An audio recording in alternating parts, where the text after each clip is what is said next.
Hi everyone, and welcome to Echo Tarot. Before we get started, if you're new here, I want to share what that means because it's really at the heart of what I hope to create here with this channel. An echo isn't something that's outside of you.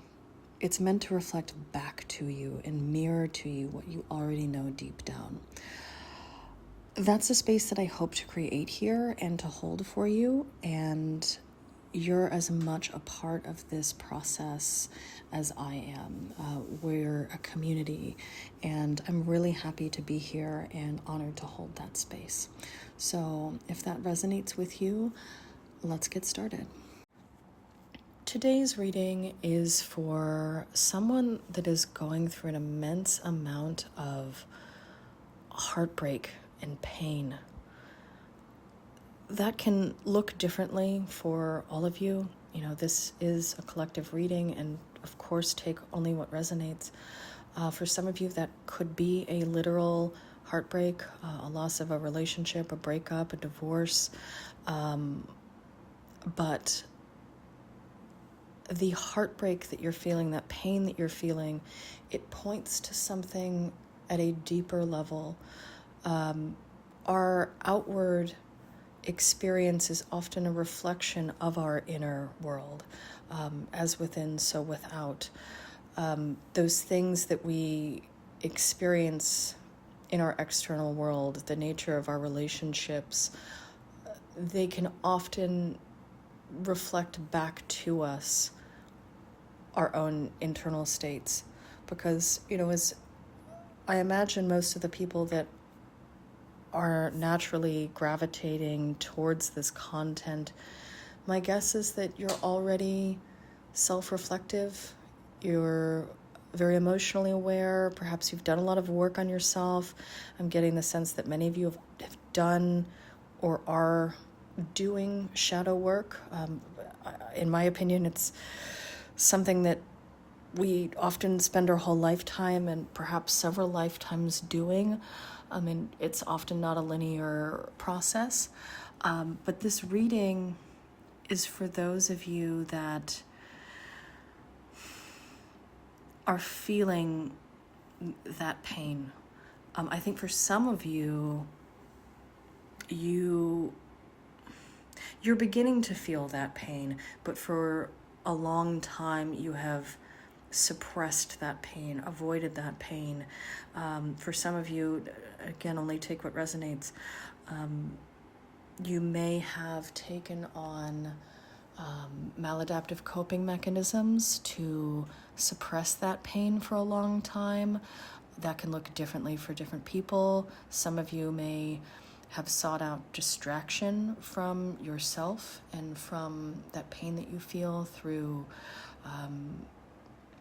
indulgence. That could be with people or substances for some of you. I think some of you, I'm getting over consumption as a means of distraction. And that, again, that can look differently for different people. That can mean over-consuming media, doom scrolling. That can be over-consuming something that you know is not necessarily good for you. That can be a form of media. That can be a food, a drug. Again, only take what resonates, but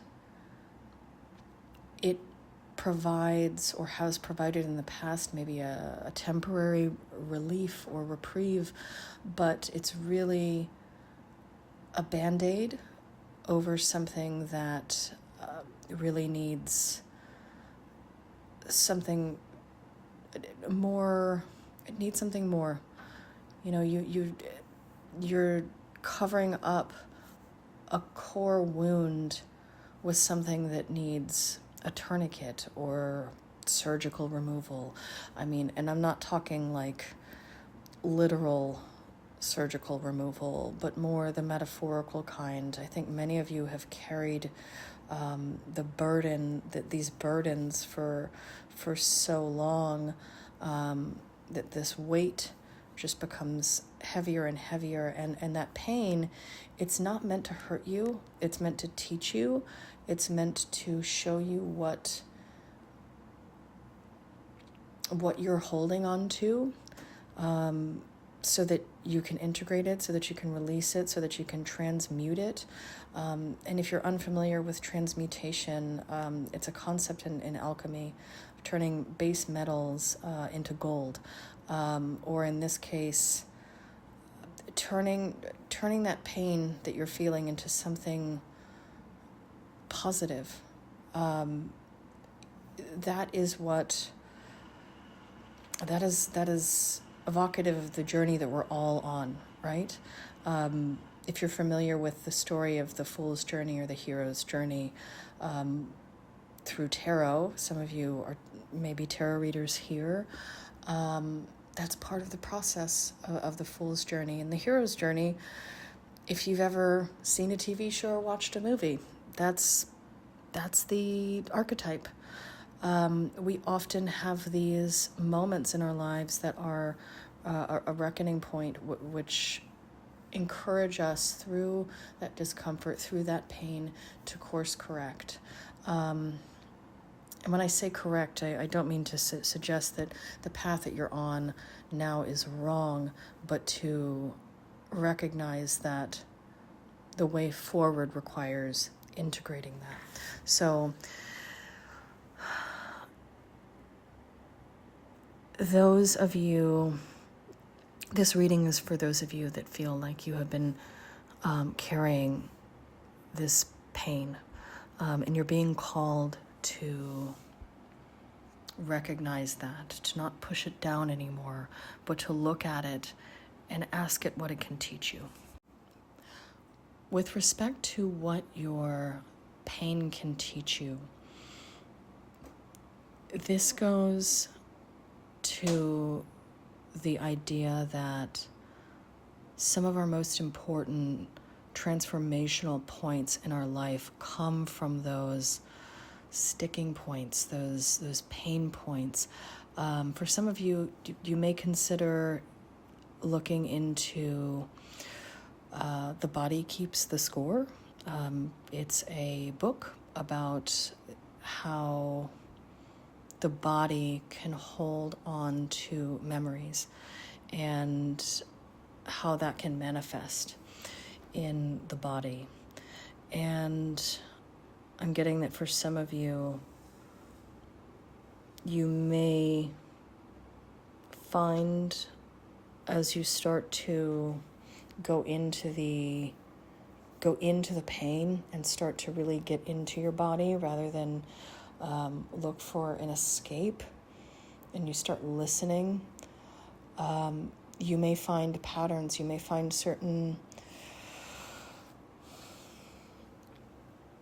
messages coming through if you ask your body what it's trying to tell you. If you have, for some of you, there may be, I'm getting the sense, for some of you, you may have a lot of lower back pain or chronic pain. There may be that can point to an imbalance in the root chakra, our sense of belonging and stability, that sort of the bottom of the hierarchy of needs. If you're not familiar with that, you may be called to look into that as well. That is if we look into the hierarchy of what we need to be happy and to self-actualize and reach our fullest potential, the most basic part of that are the things that allow us to survive. Because if we don't have those things like food, water, shelter, those very basic needs met, then we can't engage in those higher needs of loving and communication and finding our place and sense of meaning in the world. And so for some of you, you're being called to ask what your body is trying to tell you.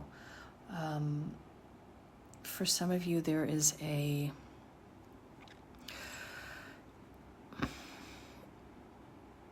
I get that you're holding on to this weight of your earliest beginnings that may have taught you to live in that survival mode.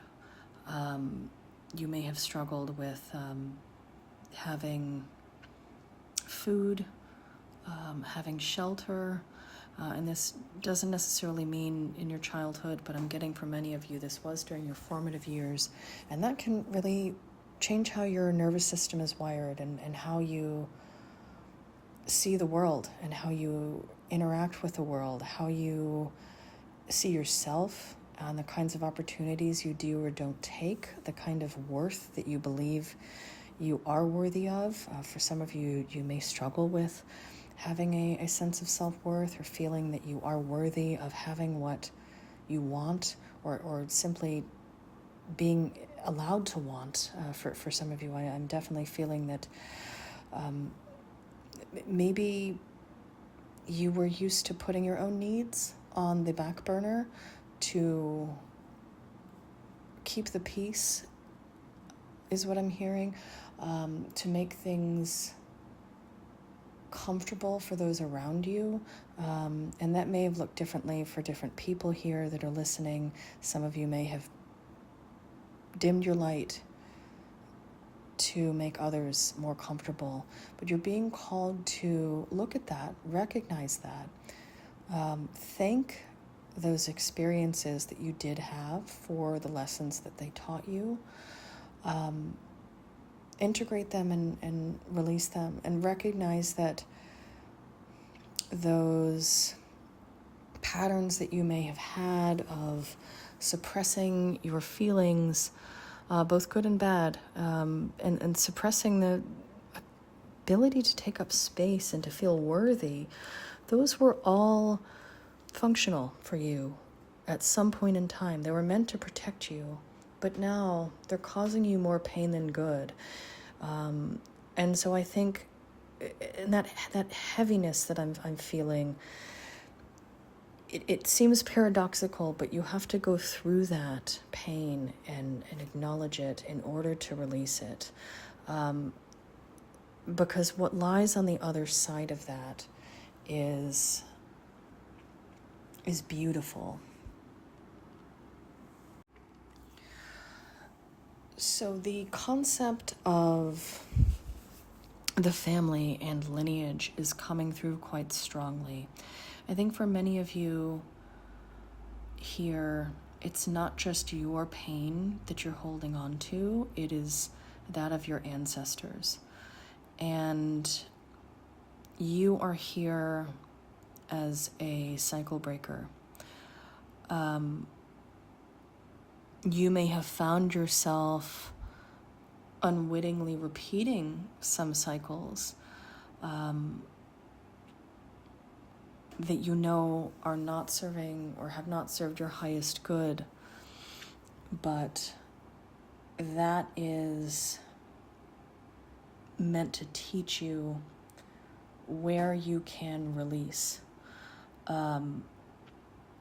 As we said in the beginning about those coping mechanisms that you may have learned that helped keep you safe at one point in time, that's what we learn when we go through life, but we also inherit a lot of that through our ancestors. I mean, that's quite literally how DNA works, scientifically and spiritually. You know, we have this encoding that is very intelligent. We still don't fully understand how it works, but we do know that it teaches us about adaptation, how our ancestors adapted and how our ancestors survived, and they passed that knowledge down to their ancestors so that you can have the best chance of survival, because that's what helped them to survive. But everything is in a constant state of change and flux. And so what may have worked for your ancestors at one point may not serve you at this point in space and time. And so you are being called to release those things that no longer serve you.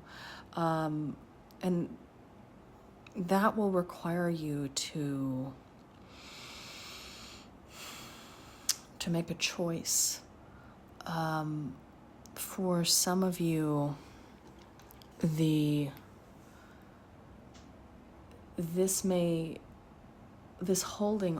some of you may have a tendency of holding on to things out of a scarcity mentality or a lack mentality. Some of you have struggled with codependency, staying in relationships because out of a fear of being alone or a need to fix someone. That can be family relationships, friends, romantic relationships. But those dynamics are not allowing you to show up as your complete self. And you are only meant to transmute your own pain, work on your own lessons. We can be a part of someone else's path, but it is not our responsibility to do someone's healing for them. I don't know who needs to hear that, but someone here needs to let go of that feeling of responsibility of taking care of someone else. It is not your job to carry their weight. Now, immediately when I said that, I could feel a resistance, and I can understand why that may sound like a tough pill to swallow and may seem selfish is what I'm hearing from some. When we have been conditioned from a young age to put our own needs aside for the sake of the family or keeping the peace, or we have been conditioned to care for someone else often at the expense of ourselves, it becomes very comfortable. And that's not to say that we can't hold space for someone's healing, that we can't be there to help someone or to help support someone in their journey, because that, I think, is what we're all here to do, is to help support each other, ourselves and each other, but not at the expense of the self. We often champion that kind of way of being, however, in our modern society. We often will speak very highly of people and call them selfless and dedicated and devoted to others, when you often find those people in a state where they are caring for others. And don't get me wrong, that's not to say that the world does not need caregivers, because it absolutely does. For those that are in the healing arts, those that are first responders, those that are working your light, whatever that looks like, we need you. But you cannot show up and do that work if you are lighting yourself on fire to keep someone else warm. You cannot show up and be fully present and live your purpose if you are depleting yourself in the process.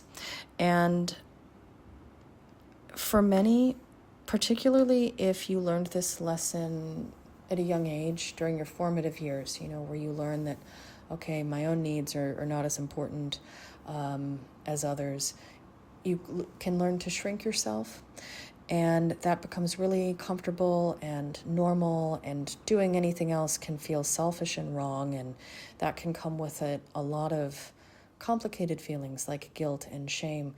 And if you start to shift that, what you're doing is you're shifting your own individual dynamic. And if you're, we're all part of systems, family systems. Some of you may be called to look into family systems, internal family systems. Particularly, it is within the family system where we first learn these things. And then, of course, within other systems that we learn other lessons. That can be at school with friends, teachers, family members, co-workers, colleagues, lovers, etc. All of these different dynamics, we learn these lessons. But when you start to shift, that can make people uncomfortable because you are essentially upsetting the apple cart. Shakespeare said that all the world's a stage and we're all merely players. There's something to that. We are all playing different roles. And when you start to shift that role that you may have played for many years in your whatever dynamic, whether it's your family, your friends, your relationships, your coworkers, when you start to shift that dynamic, you're probably going to experience a little bit of resistance. That's not a bad thing. It means that you're changing. And often change can be uncomfortable, but you're being called to go inward and reflect.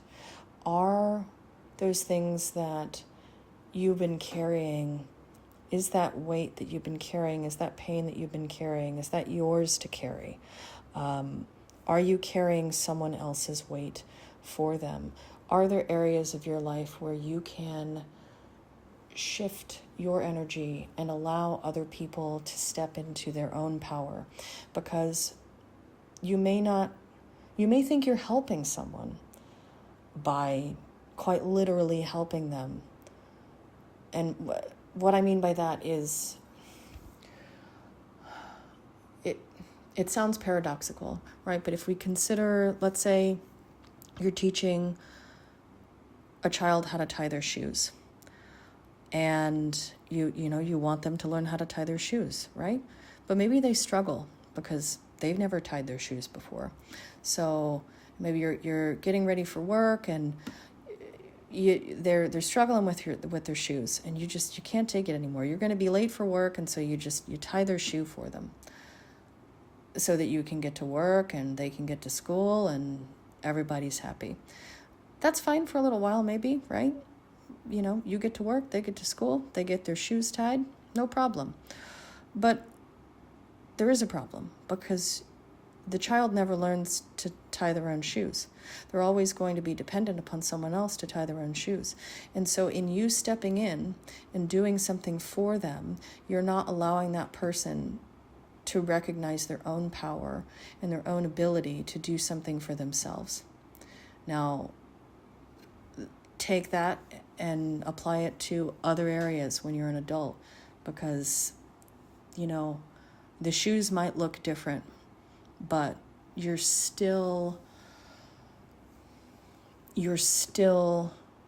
working with that same core lesson. If you're carrying a weight that isn't yours to carry, if you're taking on the responsibility and accountability for something that isn't yours, you are removing that ability for the other person to step into their own power. Allowing yourself to release that which is not yours to carry and allowing others to step into their own power is empowering for both of you. Now, for some of you, this may quite literally manifest in your day-to-day relationships. It can show up as codependent relationships with intimate partners, codependency in your family relationships, in your friendships, holding on to things. Perhaps because for some of you, when you were younger, you learned that the only way to be cared for or loved, or what you understood love to be, was to be useful, was to care for someone, and that became distorted. That's not to say don't care for others. Absolutely not. We are all here to nurture ourselves and each other and support ourselves and each other collectively. But when that energy becomes distorted and dysfunctional, that's what I'm talking about. I think for many of you, this traces back again to what we were talking about in the beginning, this familial pattern. This may have come through from a distorted feminine energy, either from a mother figure that was this way, or a lack of a mother figure and feeling the need to step in and caregive in that absence. But it's time to release that and allow yourself to step into your own power and to thank the lessons that you learned along the way. Those things that you've gone through helped you to develop more empathy. I think for many people, you are deeply sensitive, you are highly empathetic, you are very attuned to how people feel and their pain, and it can be a natural response to want to keep people from that pain. But sometimes it's through the pain that we find our healing, and we need to allow both ourselves and others to go through that process. And through that, you allow yourself to step into alignment. I think for many of you, you have put your own needs on hold, perhaps without even recognizing it. You may be at a point now where you don't even know what you want or what you truly want. You may know what society wants of you or what your family wants of you, but it can be hard to really discern what it is that you want, what it is that makes you happy. And that doesn't mean to selfishly only focus on your own needs, of course. We are social creatures, and it's important that we don't tip the scales or swing the pendulum too far to the other direction. In everything balance, but in everything moderation. But allowing yourself to let go of those things that are not your responsibility to carry will open up a sense of freedom, a sense of independence for you. I'm seeing that many of you may have struggled with scarcity mindset or lack early on or at differing stages in your life. Not having enough or not feeling worthy of having, and that is asked to be released. Again, I get the sense that is also coming through these ancestral wounds. These are things that maybe you may be carrying from your ancestors. We live in a different time.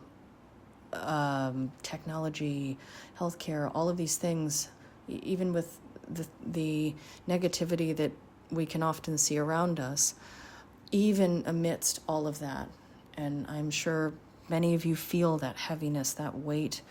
We are at a point in time where things would be completely unrecognizable to our ancestors from just a couple generations ago.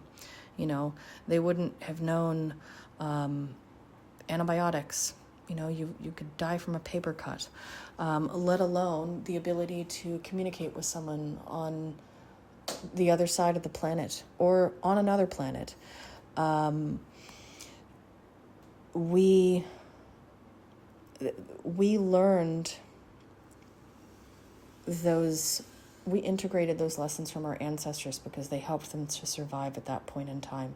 But that same scarcity mindset that they may have had due to whatever their circumstances were, maybe they were hungry or poor, etc. And maybe you have suffered that as well in your current life. But those times have served their purpose, and you're meant to integrate them and find what is next for you so that you can pass on what is adaptive to the next generation. And that doesn't mean necessarily children. That can mean putting something out into the world that is yours to share, whatever that may mean. For some of you, that can be a literal child. I am seeing the Empress here in fertile, abundant energy, but that fertility and abundance and creative spirit can show up in a lot of different ways.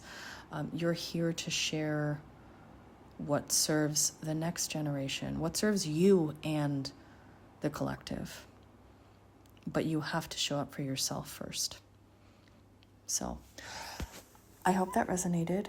And if you like what you heard, please subscribe and hit the notification bell and comment down below. If there's something particularly that resonated with you or you'd like me to read for, I would love to hear in the comments. That way I get to know a bit more about the collective that I'm reading for, and that helps me to resonate more with your energy as well. So until next time, bye.